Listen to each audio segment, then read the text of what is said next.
Chris, I've been eating so much of this popcorn that I need something to wash it down with, really quench my thirst. Have you had this Bedlam vodka? Yeah, Bedlam vodka. It's real good. It's rice vodka, and it's smooth. Like, you know, sometimes vodka can be like a little crazy, and like you don't want to drink it, but like this is smooth. This is real good stuff. Who makes Bedlam vodka?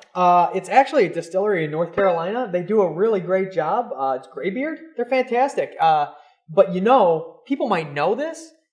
Jason Derulo. This is his vodka. Jason Derulo of The Music by Jason Derulo? Yes, Jason, the very same. Jason Derulo. Interesting. Yeah. Let's give it a shot. That's good vodka. Yeah.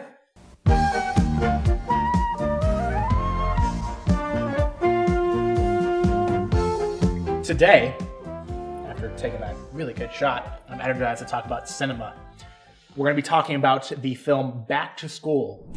Guess who's getting some class? I'm going to college. Rodney Dangerfield's going back to school. One of Rodney Dangerfield's, not his most famous, because we know what that is, but one of the more famous films that he starred in, where he goes back to school to try to kind of inspire his son to finish college. And while I'm talking about the plot, I'm just going to say outright, this movie has no plot.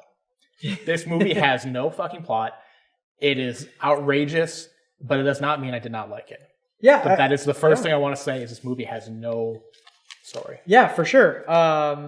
And I'll just kind of piggyback off of that and say it's another Chicago movie. I'm convinced it's another Chicago movie. We don't really know it's a Chicago movie, but you have Grand Lakes State University, which is actually filmed at Madison, UW-Madison. And there's a line in the thing where he's learning Greek. And he says, the only Greek I know is the guy who sold coffee to me on State Street.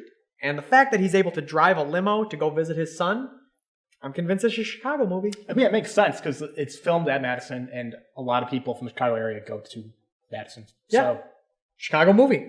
I'm just going to say it, Chicago movie. Anything's a Chicago movie if you try hard enough. Well, maybe it's like a sandwich, right? Like yeah, anything's it's a sandwich. Really. Anything's a Chicago movie.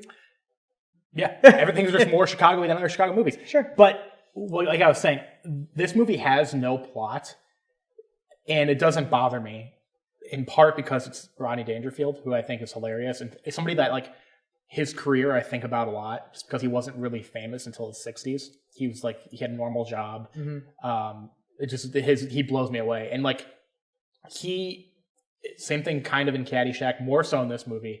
He's playing himself. Yeah. It's just his opportunity to get jokes in, get some yucks in.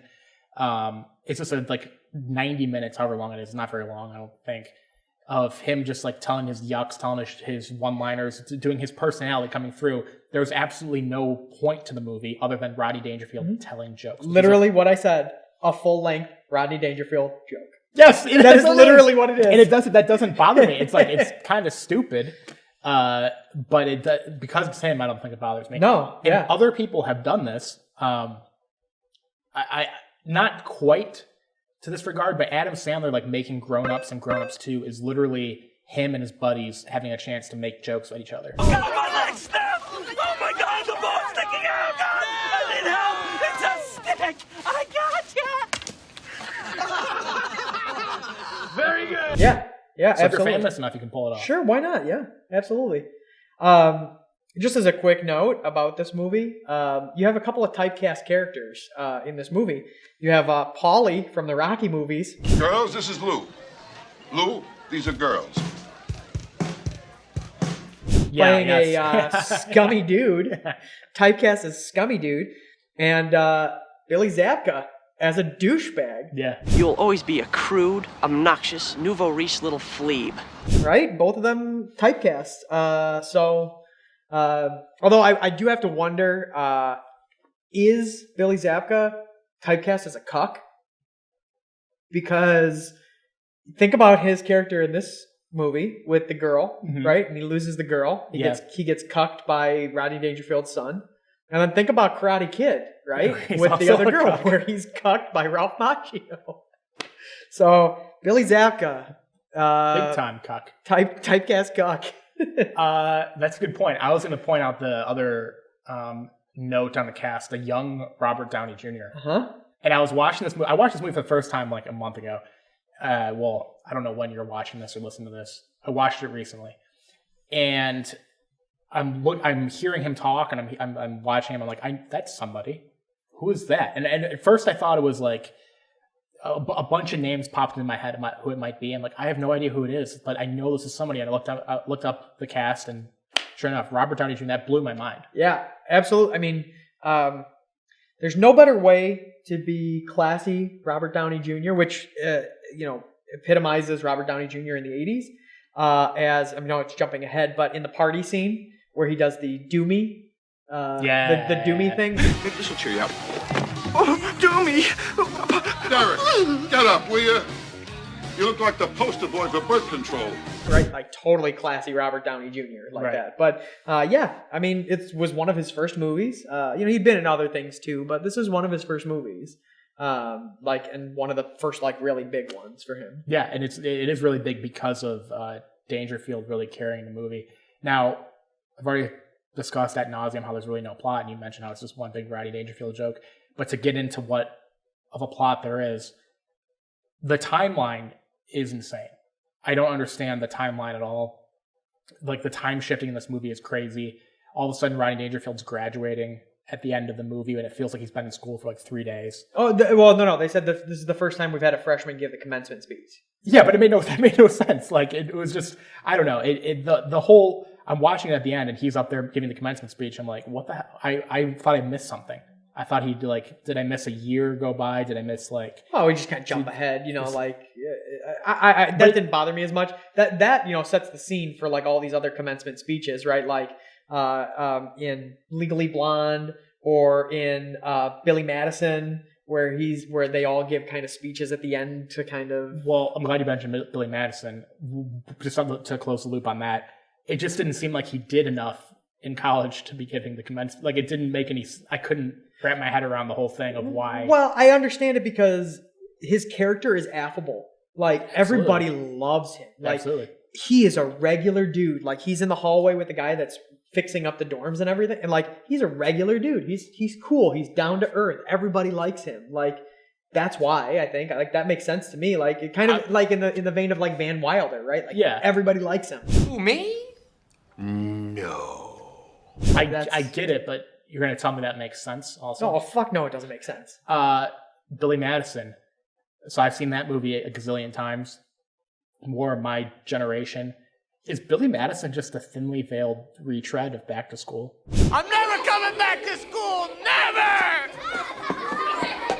Oh, absolutely. I've thought that on numerous occasions. I thought that while I was watching Back to School. There are a lot of different types of movies that kind of fall in line with one another, and Back to School and Billy Madison, same type of thing. That's nice! And he gets away with it, and he gets away with it kind of Billy Madison gets away with kind of paying homage to Back to School. Shut up! It's different enough that I think it's not a ripoff, but it's a very similar kind of humor, and I don't know if you have Billy Madison without this movie. I am the smartest man alive! But he's ahead of his time because he does mention in the class with the business professor about having to, grease the politicians and go and grease the unions in order to get everything done. You're going to have to grease the local politicians for the sudden zoning problems that always come up. Then there's the kickbacks to the carpenters. And if you plan on using any cement in this building, I'm sure the teams would like to have a little chat with you, and that'll cost you. Oh, and don't forget a little something for the building inspectors. Then there's a long-term cost, such as waste disposal. I don't know if you're familiar with who runs that business, but I assure you it's not the Boy Scouts. That'll be quite enough. He's ahead of his time. This is another Chicago reference. Yeah. This is why it's a Chicago movie. It's a Chicago movie simply because of that. Yeah, and that's a giveaway that he was from Chicago. And if you don't know what the movie's about when you're watching at the beginning, and it's him fighting with his soon-to-be ex-wife, and his ex-wife banging the butler or whatever, you really don't know what's going on in this movie. No, but again, it's just a Rodney Dangerfield movie. But I would like to say, in that first scene, I would totally eat the shit out of that sandwich that he made.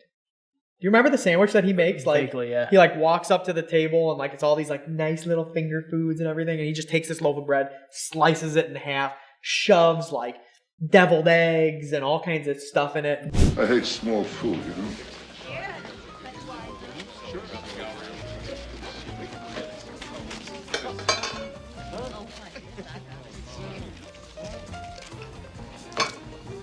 Do you know who the band is that's playing at his party in the dorm? No, but just tell me. So the band is Oingo Boingo.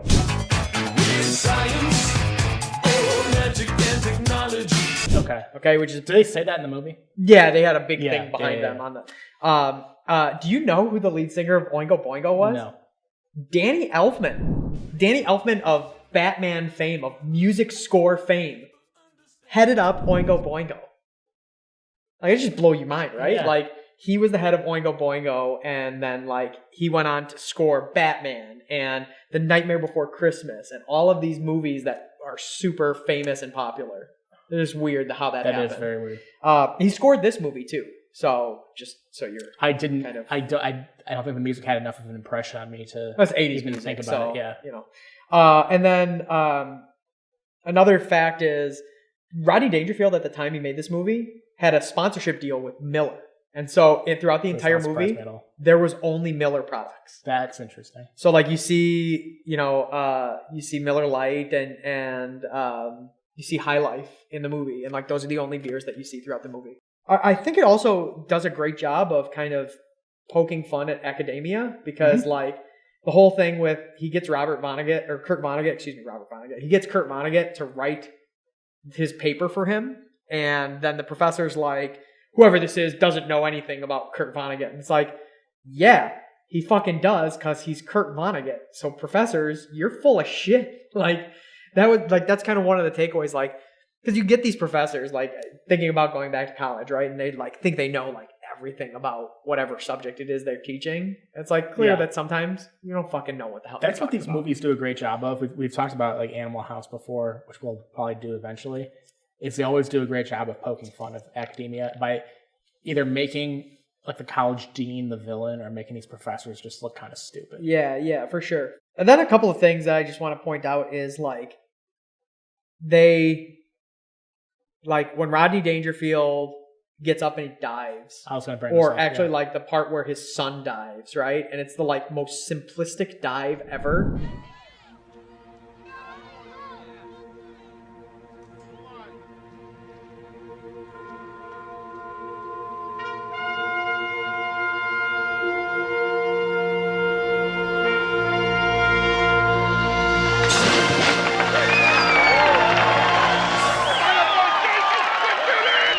And they're cheering like it's the best fucking thing they've ever seen.